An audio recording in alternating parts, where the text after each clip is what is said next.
Alright, so I got the suspension rig once and for all this time. The one I mentioned in other video descriptions.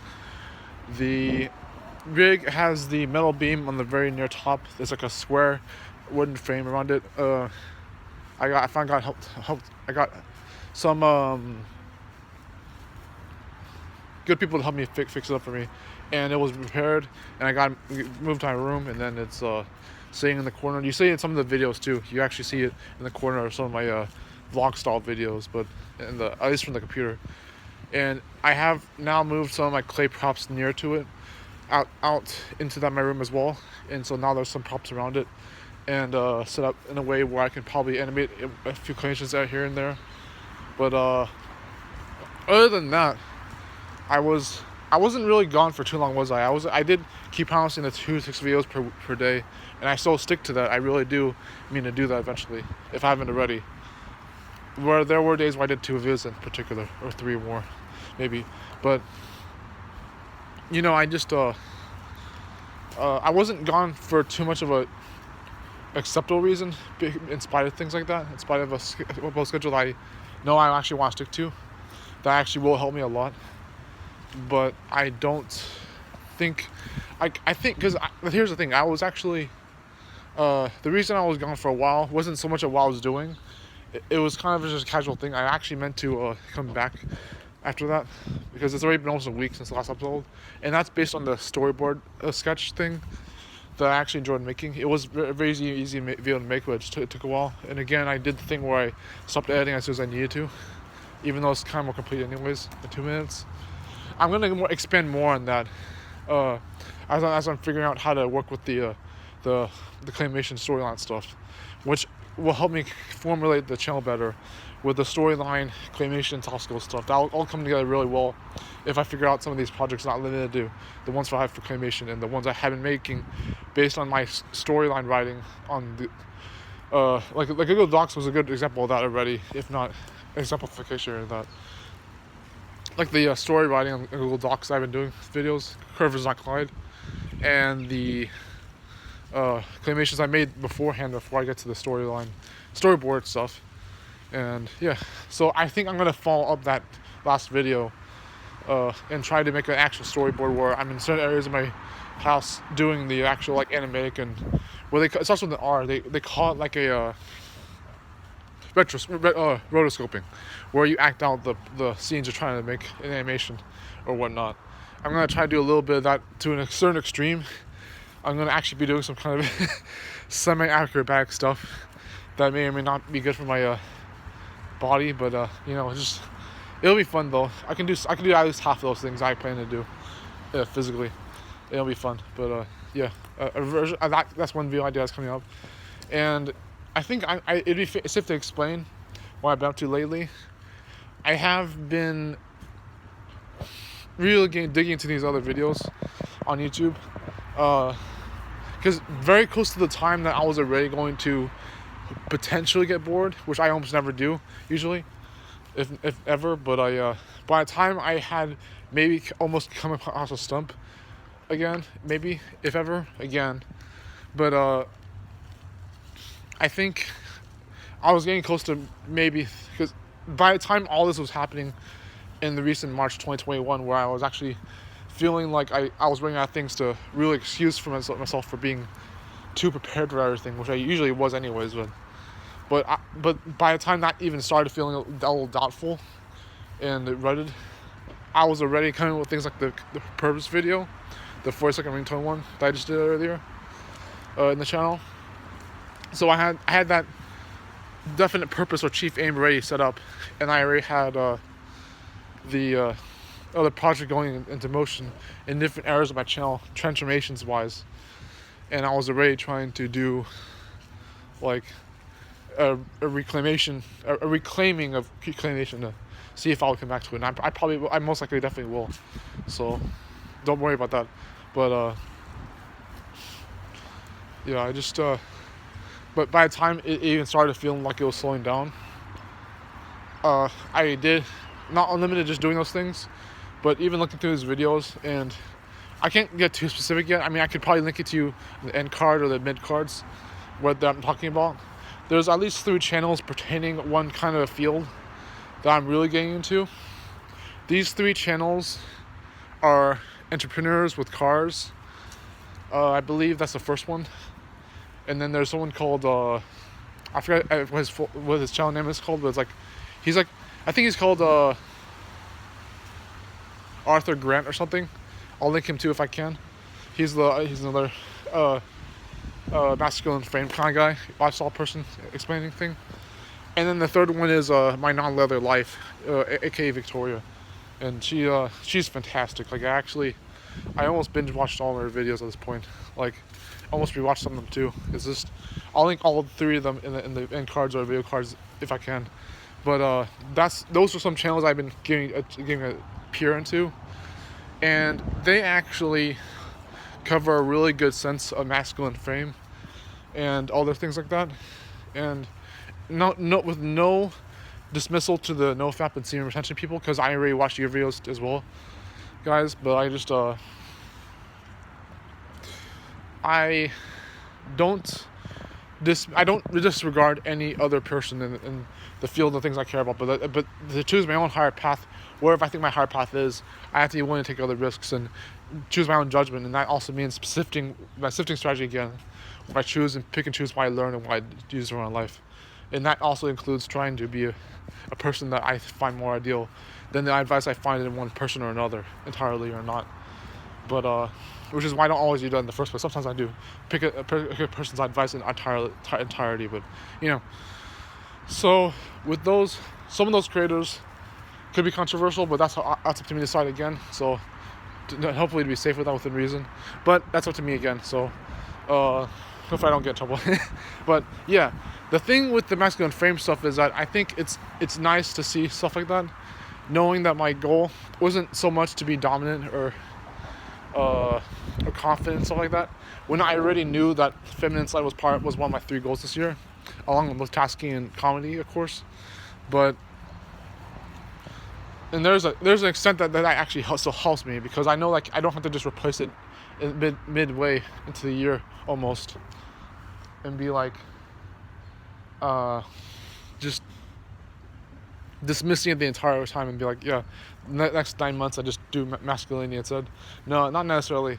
There's a way that I can still do feminine side and approach it differently and not have to abandon it entirely. I think based on one of the other videos from Arthur Grant or whatever, there's a way to do that will still work. I think the idea is to basically implement what my main intention with that was, which was the feminine side of it, the having implementations of it, but having an overarching overall masculine frame.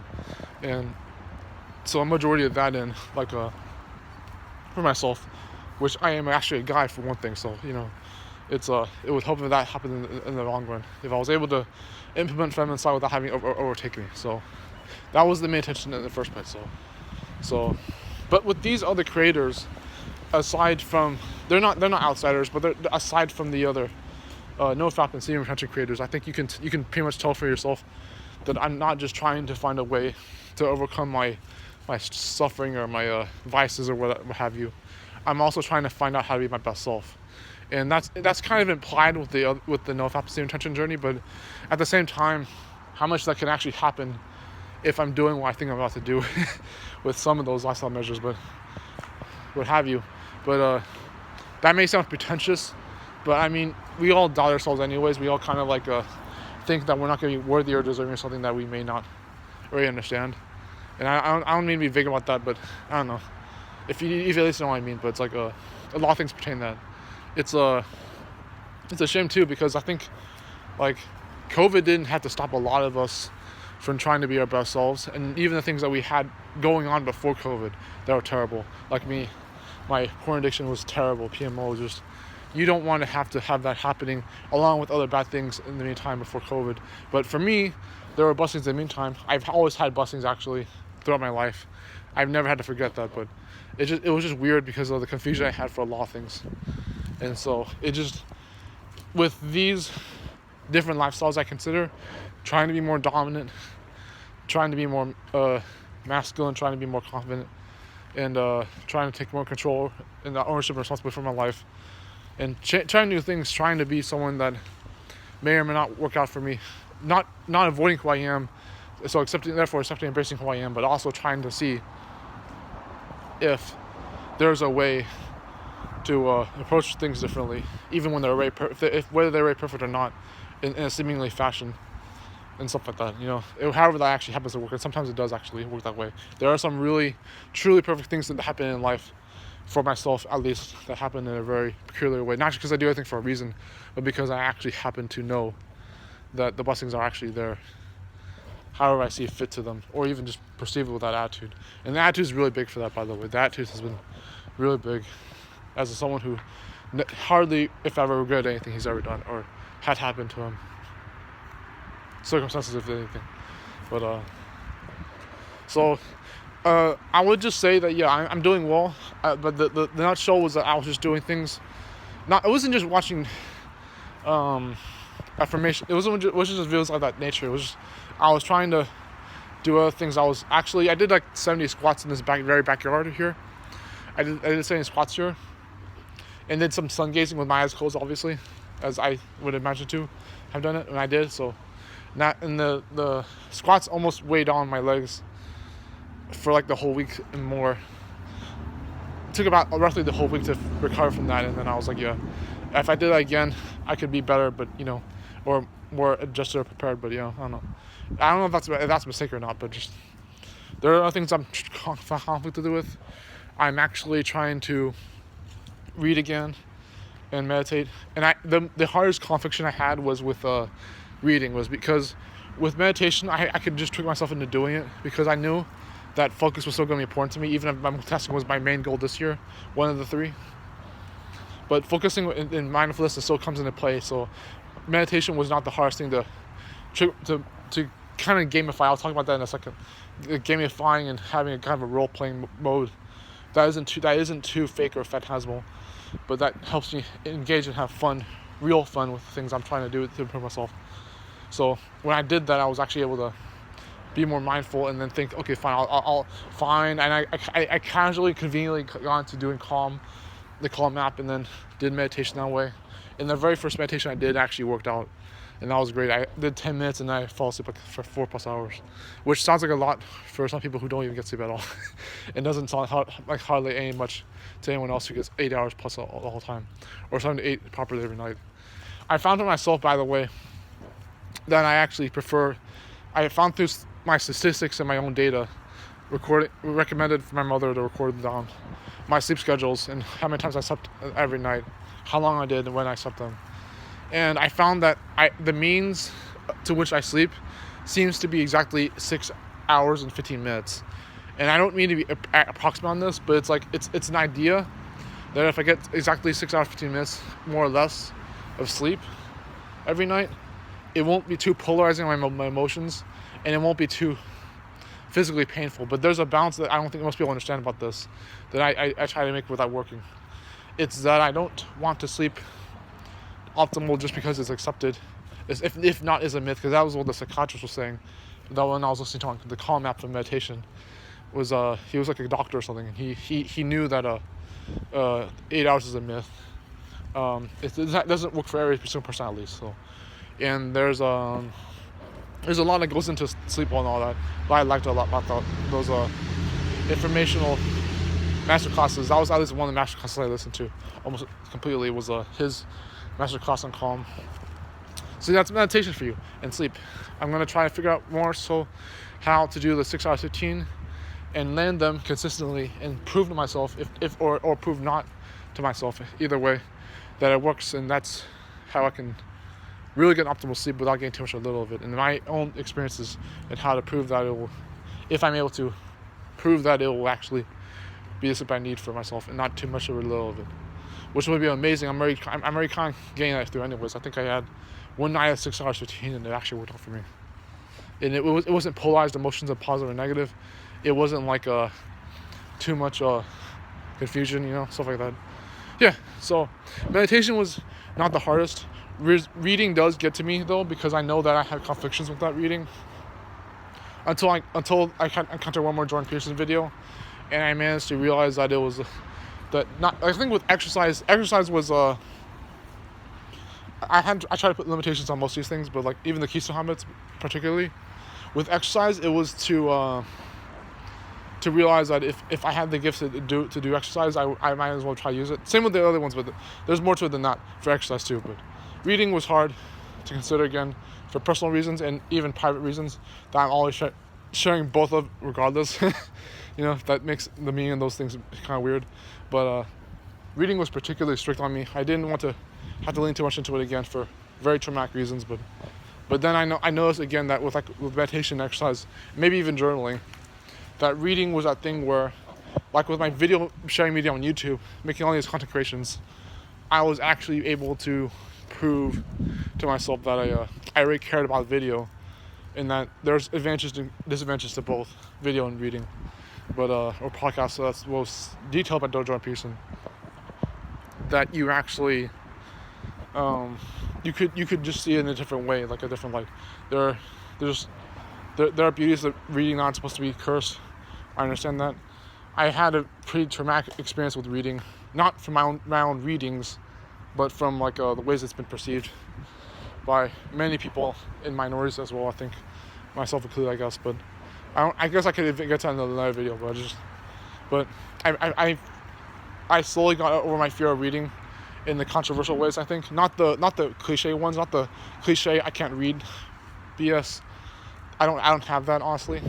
I mean, I understand some people can't read, but I can clearly read. I just don't have the same experience sometimes. It might be relatable what I'm going through with reading, but just, if you know what I'm talking about, you can comment below. But yeah, reading was the hardest to get used to habit to consider, even ahead of cold showers and straight posture. Straight posture, it becomes a habit in 2 months, and then I forget again. It's not bad big deal. I'm just trying to take my time with straight posture. And the cold showers, they get easier. I finally managed to do them often enough to even shower in the first place. Because I would always tell myself, if I did any showers at all every day, it might as well be a hot shower, because then I can always do it consistently, not shy away from even more than I already do with the showers in the first place. But if not, do cold showers every day. And I'm getting to that. I'm doing well with that already. So cold showers and straight posture, they're in check almost. Reading was pretty difficult, but I didn't want to shy away from that gift either. Neither with exercise or meditation or journaling. Journaling was obviously gratitude notes. I didn't want to just dismiss my typewriting for story writing, I guess. That's also good for scripts too, but on Google Docs or my computer. But with journaling and writing in general, I could improve the lettering, but I'm not particularly keen about that. Nice, right away. There was an idea to actually write in for the multitasking goal of the year, have it so that I drew with my left hand, because I didn't practice drawings for too much time anyways, even though I still did it for a long time in my childhood.